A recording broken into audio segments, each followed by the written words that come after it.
The dining room glowed with soft Christmas lights. The table was full. Roasted turkey, warm bread, candles flickering between silver plates. Laughter and quiet conversation filled the air. It was supposed to be a peaceful family evening. Emily sat beside her husband, Mark, smiling politely as his relatives shared old stories and holiday memories. She had spent the whole afternoon helping in the kitchen, trying, as always, to be seen as a good daughter-in-law. It never seemed to be enough. At the head of the table sat Patricia, Mark's mother. She was elegant, sharp-eyed, and always in control of every room she entered. Tonight, she wore a deep red dress and a tight, unreadable smile. Emily had learned over the years to read that smile carefully. It usually meant something was coming. "Emily," Patricia said suddenly, her voice cutting through the table's soft chatter. "I've been meaning to ask you something." The room quieted slightly. Mark glanced at his mother, unsure. "Of course," Emily said calmly, setting down her fork. Patricia's eyes narrowed. "How exactly did you and Mark afford the down payment on your new house? Because from what I understand, business hasn't been going particularly well lately." Emily felt her stomach tighten. She glanced at Mark, who looked just as confused as she was. "Mom, that's not really—" Mark started. "I'm asking Emily," Patricia interrupted sharply, her eyes fixed on her daughter-in-law. Emily kept her voice steady. "We saved carefully, Patricia. And Mark's bonus from last year helped." Patricia let out a short, cold laugh. "Interesting. Because I've heard the company's finances have been unusually tight lately. Strange coincidence, don't you think?" The table fell into an uncomfortable silence. Aunts and cousins exchanged glances, unsure where this was heading. Emily kept her composure. "I'm not sure what you're implying." Patricia stood up slowly, placing both hands on the table. "I'm implying, Emily, that ever since you started poking around in things that aren't your business, money has been disappearing. And I think it's time this family knew exactly who you really are." Mark's face went pale. "Mom, stop. This isn't the place." But Patricia wasn't finished. "You married into this family for convenience," Patricia said, her voice rising. Her eyes locked on Emily. "You've been quietly manipulating my son, going through private company files, acting like you belong somewhere you don't." Emily's heart pounded, but she stayed calm. "Patricia, I think we should discuss this privately." "No," Patricia snapped. "I think everyone deserves to know." Before Emily could respond, Patricia raised her hand and slapped her hard across the face. The sound echoed through the dining room. Silence fell instantly. Forks froze midair. Someone gasped. Mark shot up from his chair, stunned, unable to speak for a moment. Emily sat completely still, her cheek burning, her eyes wide with shock. The entire family stared at her, waiting for a reaction. Tears, anger, something. But Emily didn't cry. She didn't shout. She slowly touched her cheek, took a quiet breath, and looked directly at Patricia. "Thank you for making that so clear," she said softly. Then she stood, picked up her purse, and walked calmly toward the front door. "Emily, wait!" Mark called after her, torn between his shocked family and his humiliated wife. But Emily didn't stop. She stepped outside into the cold winter air, closing the door quietly behind her. The street was silent, snow falling gently under the porch lights. Emily walked to her car, her hands trembling slightly as she unlocked the door and sat inside. For a moment, she simply sat there, staring straight ahead, her cheeks still stinging. She could hear muffled voices from inside the house. Mark's raised voice, Patricia's sharp replies. But Emily didn't go back in. Instead, she reached for her phone. Her hands were steady now. She opened her email app and scrolled to a folder labeled simply RW, Confidential. Robert Whitman. Mark's father. Weeks ago, Robert had approached Emily privately, asking for her help. As a senior financial consultant, Emily had experience uncovering discrepancies in company accounts, the kind of quiet, careful work that required patience and complete confidentiality. Robert had noticed strange gaps in the family business's finances and didn't know who to trust. He had trusted Emily. No one else in the family knew. Emily had spent weeks reviewing spreadsheets late at night, cross-checking invoices, searching for the source of the missing funds, all while being quietly blamed, judged, and now publicly humiliated by the very people she was trying to protect. She dialed a number. "Robert," she said calmly when he answered. "It's time. Send me the final file." There was a pause on the other end. "Are you sure, Emily? After what just happened in there?" "I'm sure," Emily said, her voice steady despite the sting still lingering on her cheek. It's time the truth came out. All of it. Robert exhaled slowly. All right. Give me a few minutes. Emily ended the call and sat quietly in the driver's seat, watching snowflakes drift past the streetlights. She thought about the slap, about the shocked faces around the table, about Mark's stunned silence. For years, she had tried to be patient, respectful, and understanding with Patricia, even when it wasn't returned. Tonight, that patience had run out. Her phone buzzed. An email notification appeared on the screen. Confirmed, Patricia Whitman, account discrepancy report attached. Emily stared at the subject line for a long moment. The name confirmed what she had quietly suspected, but never allowed herself to believe until now. She opened the file slowly, her eyes scanning the first page. Numbers, transfers, dates. A pattern that had clearly been hidden very carefully, but not carefully enough. Emily's expression remained calm, but her eyes sharpened with quiet determination. Patricia had spent the entire evening trying to destroy Emily's reputation in front of the whole family. She had no idea that, sitting alone in a cold car outside the very house where she had just been humiliated, Emily was holding the exact information that could unravel everything Patricia had worked so hard to hide. The snow continued to fall gently outside the window. Emily took a slow breath, closed the email, and started the car. She wasn't going home just yet. She had one more stop to make, and a plan quietly beginning to take shape in her mind. Because in exactly 2 hours, Patricia Whitman was going to learn exactly who Emily really was. 3 weeks earlier, Emily sat alone in her small home office, the glow of her laptop screen the only light in the room. Rows of spreadsheets filled her monitor, transaction logs, invoice records, account summaries from the Whitman family business. It was almost midnight. Mark was already asleep. Emily had told him she was catching up on personal work. She hadn't told him the truth. Her phone lit up quietly. A message from Robert. Any progress? Emily typed back carefully. Still reviewing. Something feels off with the vendor payments, but I need more time. She had agreed to help Robert quietly, without involving anyone else in the family. Not even Mark. Robert had been clear about that from the beginning. If people know we're looking into this, whoever is responsible will cover their tracks, he had told her. I need someone I trust completely. Someone careful. Emily had accepted, partly to help the family, and partly because she believed in doing things properly, quietly, fairly, with real evidence before ever pointing fingers. She hadn't expected it to cost her so much.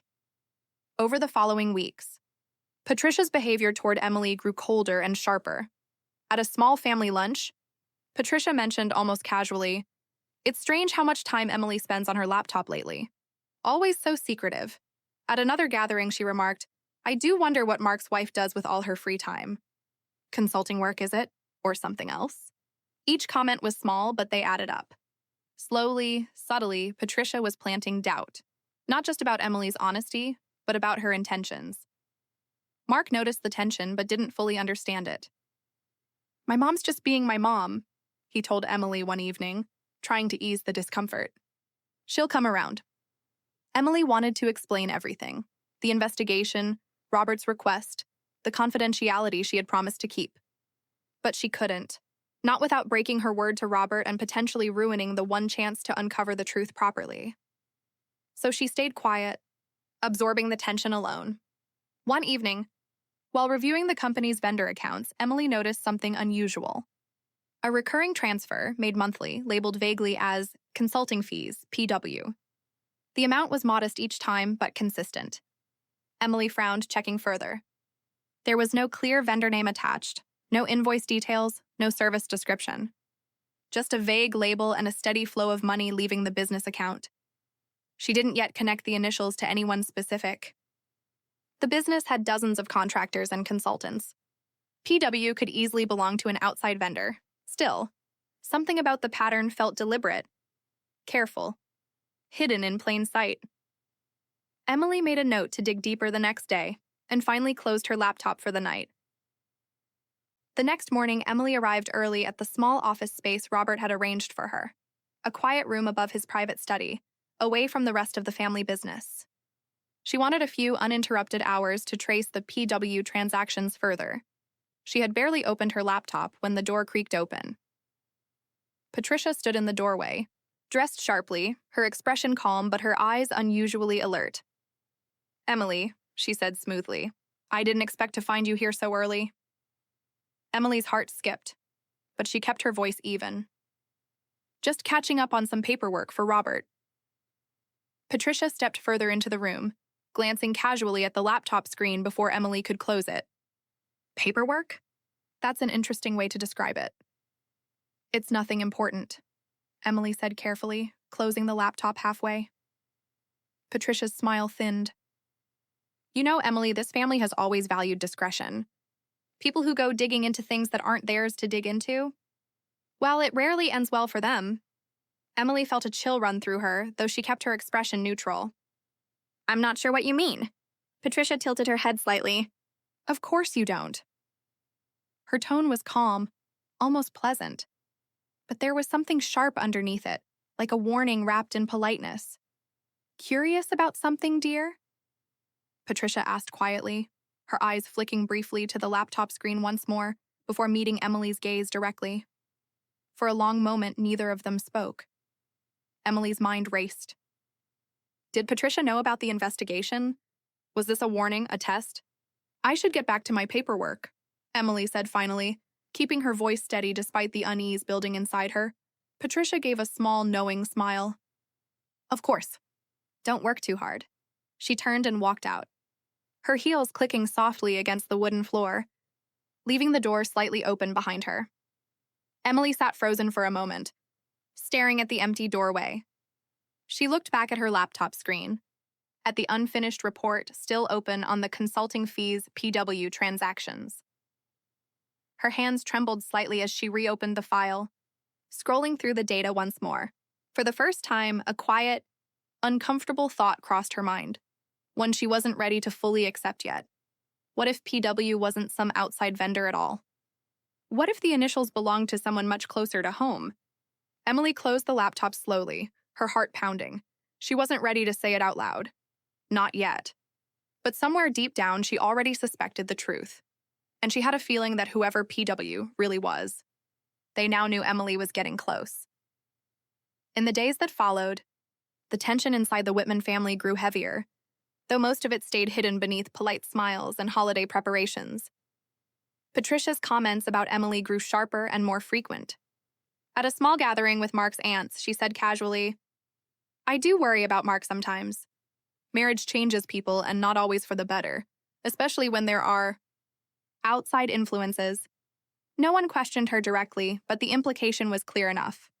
Slowly, quietly, Patricia was shaping the family's perception of Emily, turning polite distance into growing suspicion. Mark began to feel it too. One evening, he sat across from Emily at the kitchen table, his expression troubled. "My mom mentioned something odd today," he said carefully. "She asked if we were having financial problems. If maybe you were hiding something from me."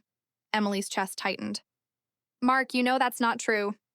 "I know," he said quickly. She seemed really certain about it. It's strange. Emily wanted desperately to explain everything. The investigation, Robert's request, the confidential nature of it all.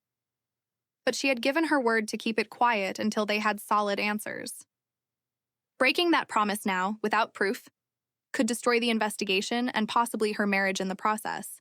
So once again, she stayed silent, carrying the weight alone. A few days later, Emily returned to the small office to continue her review of the company accounts. She opened her laptop, ready to trace the consulting fees, PW transactions further, but when she tried to access the deeper account records, an error message appeared. "Access restricted." "Contact administrator." Emily frowned, trying again. Same message, she quickly messaged Robert. "I can't access the detailed vendor records anymore." "Everything's locked," Robert responded a few minutes later, clearly confused. "That's strange. I didn't change any permissions." "Let me look into it." Emily sat back in her chair, unease settling deep in her stomach. Someone had noticed her digging, and someone had acted quickly to stop her. She thought back to Patricia's quiet visit to the office days earlier. "Curious about something, dear?" The warning suddenly felt much less subtle. Christmas arrived a few days later, wrapped in forced cheer and quiet tension. Emily told herself she would get through the dinner peacefully for Mark's sake, and figure out the access issue afterward. She didn't expect what happened that night. The slap. The silence. The humiliation in front of the entire family. Sitting alone in her car afterward, cheek still stinging, Emily finally allowed herself to feel the full weight of everything. The months of quiet suspicion, the blocked access, the public accusation, and now this. For a brief moment, she felt something dangerously close to defeat. Maybe I should just walk away from all of this, she thought. Maybe it isn't worth the pain. But then her phone rang, breaking through the heavy silence. It was Robert. "Emily," he said, his voice low and serious. "Are you all right?" "I'll survive," she said quietly, though her voice trembled slightly. Robert paused. "I need to tell you something. I should have told you sooner." Emily straightened slightly. "What is it?" "I've known about missing funds for over a year," Robert admitted. "Small amounts at first, then larger ones. I always assumed it was an outside contractor overbilling us, or a mistake in the books. I never once considered," he stopped, his voice catching slightly. "Considered what?" Emily asked carefully. There was a long pause. "I never considered it might be someone inside my own house," Robert said quietly. Emily's heart pounded. "Robert, what are you saying?" "After tonight," Robert continued, his voice tightening, "after what Patricia did to you at that table, I went back through some old personal files. I found something I hadn't noticed before." "What did you find?" Robert exhaled slowly. "There's another account, Emily, registered under a name I don't recognize. But the mailing address," he hesitated. "The address matches our old lake house, the one we haven't used in almost 3 years. Emily sat up straighter, her exhaustion replaced by sharp focus. "Send me everything you have. Tonight, if you can." "Emily," Robert said quietly, "I think we may be looking at something much bigger than a bookkeeping error." Emily closed her eyes for a moment. Steadying herself, the slap still stung. The humiliation still echoed in her mind. But something else was rising now, quiet and steady beneath the pain. "Send me the account details," she said firmly. "I need to see this account under PW myself." Robert paused. "You think it's connected?" "I think," Emily said slowly, "it's time we find out exactly who's really been hiding something from this family." She ended the call and sat quietly for a moment. Snow falling gently outside the car window. Whatever secret was hidden in that lake house account, Emily now understood one thing clearly. The truth was much closer and much more personal than anyone in the Whitman family had ever imagined. Robert's email arrived just after midnight. Emily sat at her kitchen table, the house quiet except for the soft hum of the refrigerator. Mark was upstairs, still shaken from the events of the evening, giving Emily the space she had quietly asked for. She opened the attachment. Bank statements. Property records. A name she didn't recognize at first, Gerald Hoyt. Emily scrolled slowly through the documents. The account under Gerald Hoyt's name showed regular deposits, arriving every month for the past 3 years. The amounts matched almost exactly with the mysterious consulting fees PW transfers she had discovered weeks earlier. Her breath caught as she reached the property records. The mailing address listed for Gerald Hoyt was the Whitman family's old lake house. The same quiet property Robert mentioned, sitting unused for years, tucked away from the rest of the family's daily life. Emily leaned back slowly, piecing it together. Patricia hadn't just been mismanaging funds. She had been quietly funneling money out of the family business, month after month, into an account connected to a man no one in the family knew, using a property everyone assumed was empty. Emily didn't know yet exactly who Gerald Hoyt was to Patricia, but she intended to find out. The next morning, Emily met Robert at a small coffee shop away from the house, away from anyone who might overhear. "I found him," Robert said quietly, sliding a folder across the table. "Gerald Hoyt. He's been renting a property near the lake house for the past 3 years. Paid in cash mostly, quiet, keeps to himself." Emily opened the folder, scanning a few photos Robert had discreetly gathered. Gerald walking near the lake, occasionally with Patricia beside him, always when the family believed she was visiting an old friend or attending a wellness retreat. Emily's chest tightened, not from shock exactly, but from the weight of confirming something so carefully hidden. "She's been living a second life," Robert nodded grimly, "and funding it with money that should have gone into the business. Money that was supposed to help pay for renovations, for employee bonuses, even Mark's early business investments. Emily thought about the months of quiet accusations Patricia had thrown her way, the suspicion, the cold comments, the public humiliation at Christmas dinner. All of it, she now realized, had been a distraction, a way to keep attention away from the truth by pointing fingers at someone else. She used me, Emily said quietly. She made me the problem so no one would look at her. Robert's expression softened with quiet guilt. I'm sorry, Emily, I should have looked closer sooner. Emily shook her head gently. You're looking now. That's what matters. Over the next several days, Emily and Robert carefully organized the evidence, the fake consulting invoices, the bank transfers, the property records linking Gerald Hoyt to the lake house, and Patricia's name behind the PW transactions. Emily worked late into the nights, cross-referencing every document, making sure nothing could be dismissed as coincidence or misunderstanding. She wasn't interested in guesses or assumptions. She wanted undeniable proof. Mark, sensing something serious was happening but still unaware of the full picture, finally asked Emily directly one evening. Emily, please, he said gently. Whatever's going on, I need to know. I can't keep watching you carry this alone. Emily hesitated, then finally decided it was time to include him. She sat him down and explained everything. Robert's original request, the missing funds, the PW transactions, and finally, Gerald Hoyt and the lake house. Mark listened in stunned silence, his face growing paler with every detail. My mother, he said quietly when Emily finished, has been stealing from our own family business and letting everyone believe it was you. Emily nodded gently. I didn't want to believe it either, at first. Mark reached for her hand, his eyes filled with guilt. I'm so sorry, Emily, for not standing up for you sooner, for not seeing what she was doing. You couldn't have known, Emily said softly. None of us could. Mark took a deep breath, steadying himself. So what happens now? Before Emily could answer, her phone buzzed with a message from Robert. Patricia just told me her plans for New Year's gathering. She wants to formally suggest in front of the whole family that Emily be removed from any involvement in the business. She's calling it protecting the family's interests. Emily read the message twice, a calm, steady resolve settling over her. She looked up at Mark, then back at her phone. She wants to use the New Year's gathering to push me out completely, Emily said quietly. To finish what she started at Christmas. Mark's jaw tightened. Then what do we do? Emily closed her laptop slowly, her expression calm but unwavering. We let her have her gathering, she said. But this time, the whole family is going to hear the truth first. Mark studied her for a moment, then nodded firmly. Whatever you need. I'm with you.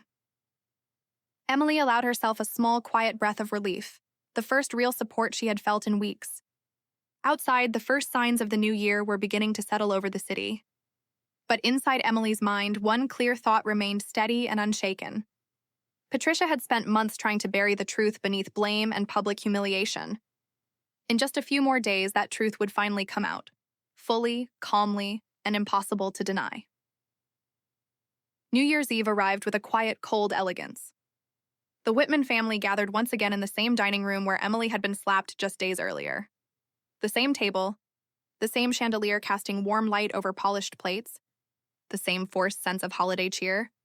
But this time, Emily walked in with a different kind of calm.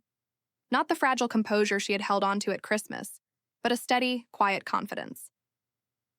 Mark stayed close beside her, his hand resting gently on her back as they took their seats. Robert sat at the head of the table, his expression unusually serious for a family gathering. Patricia arrived last, dressed elegantly in deep blue, her smile polished and confident. She had no idea what was waiting for her. Dinner began normally enough, polite conversation, holiday toasts, distant relatives catching up. But as dessert was served, Patricia rose from her seat, tapping her glass gently for attention. I have something important to discuss with the family, she announced, her voice smooth and composed. As many of you know, our business has faced some financial difficulties this past year. After careful thought, I believe it's time we reconsider who has access to sensitive company matters. Her eyes shifted toward Emily. I think, for the sake of this family's future, Emily should no longer be involved in any business affairs going forward. A few relatives exchanged uncertain glances, unsure how to respond. Mark's jaw tightened, but he stayed silent, letting the moment unfold as planned. Before Patricia could continue, Robert calmly raised a hand. Actually, he said evenly, before we discuss anyone's involvement, I think it's important the family hears something first. Patricia blinked, caught slightly off guard. Robert, this isn't the time. I think it's exactly the time, Robert said firmly. He turned toward Emily. Go ahead. Emily stood slowly, her heartbeat steady despite the weight of every eye now turning toward her. She opened a folder she had brought with her and placed several documents neatly on the table. A few months ago, Emily began calmly, Robert asked me to quietly review some irregularities in the company's accounts. I didn't tell anyone because he asked for discretion while we gathered the facts. Patricia's smile faltered slightly. Emily, I really don't think— Please, Emily said gently but firmly. Let me finish. The room fell silent. Emily continued, her voice calm and clear. For the past 3 years, monthly payments have been leaving the company account under a vague label, consulting fees, PW. There was no real vendor, no actual service provided. She slid a bank statement across the table.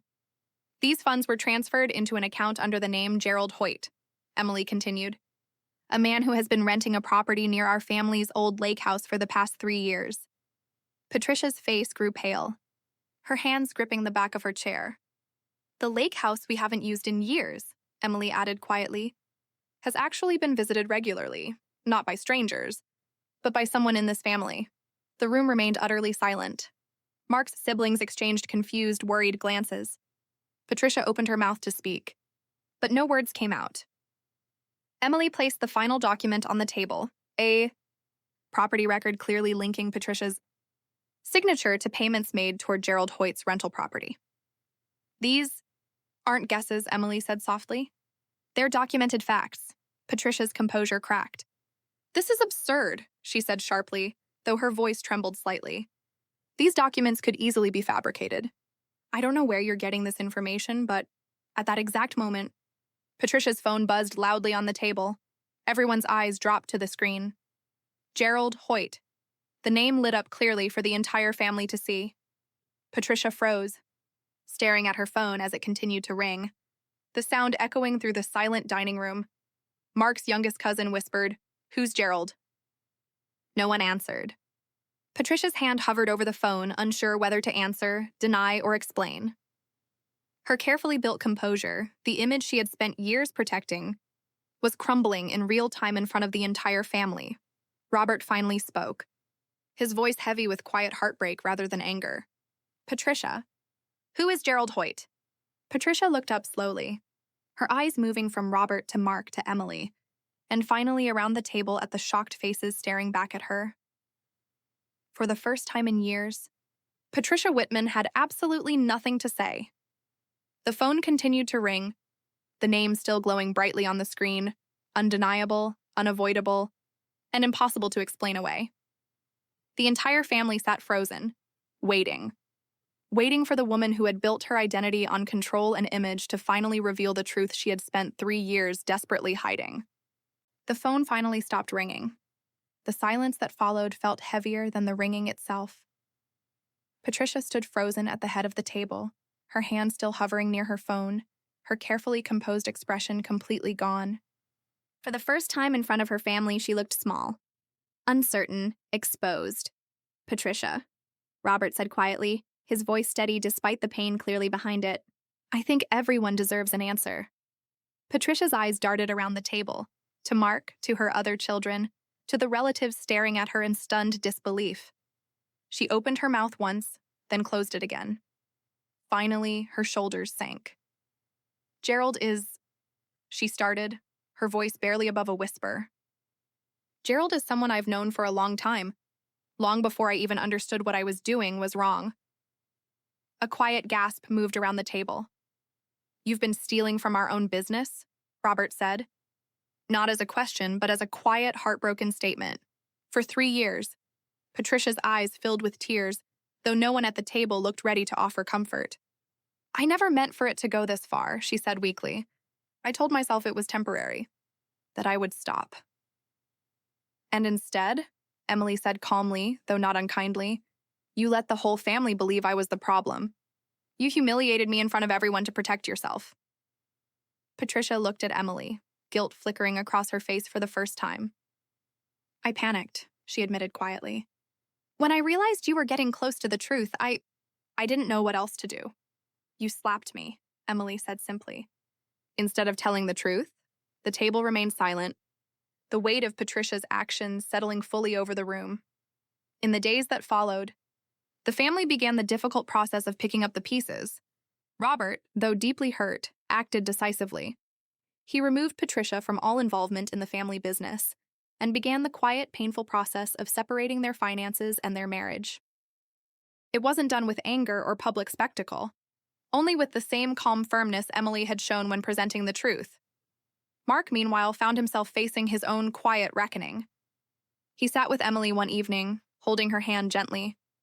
"I should have defended you sooner," he said softly. "I let my mother's words plant doubt, even when I knew deep down you would never do something like that." Emily squeezed his hand gently. "You believe me now. That matters." "I'll always believe you," Mark said firmly. "I promise." Slowly, the family began to see Emily differently, not as an outsider to be suspicious of, but as someone who had protected them, even while being unfairly blamed. Robert formally reinstated her role in reviewing the company's finances, this time with the full trust and knowledge of the entire family. A few weeks later, Emily received a short, quiet message from Patricia. "You destroyed my family." Emily stared at the message for a long moment, feeling neither anger nor triumph, only a calm, steady clarity. She typed back simply, "You destroyed it yourself. I only showed everyone the truth." She set her phone down and looked out the window, where soft snow drifted quietly over the quiet street outside her home. The sting of that Christmas slap had long since faded. What remained was something steadier, a quiet strength she hadn't fully recognized in herself until she was forced to use it. Months later, Emily sat once again at the same Whitman family dining table, this time for a much smaller, quieter gathering. Robert sat calmly at the head of the table, older now in expression but lighter somehow, free from the weight of secrets he had carried for so long. Mark sat beside Emily, his hand resting warmly over hers. There were no accusations this time, no cold remarks, no hidden tension beneath polite smiles, just a family, slowly healing, built now on honesty rather than image. As the narrator's calm voice would say, closing the story, Patricia once slapped Emily to protect a secret she was desperate to hide. In the end, the truth slapped her back, far harder and in front of everyone who mattered. Sometimes, the people who try hardest to silence the truth are the ones who end up exposed by it.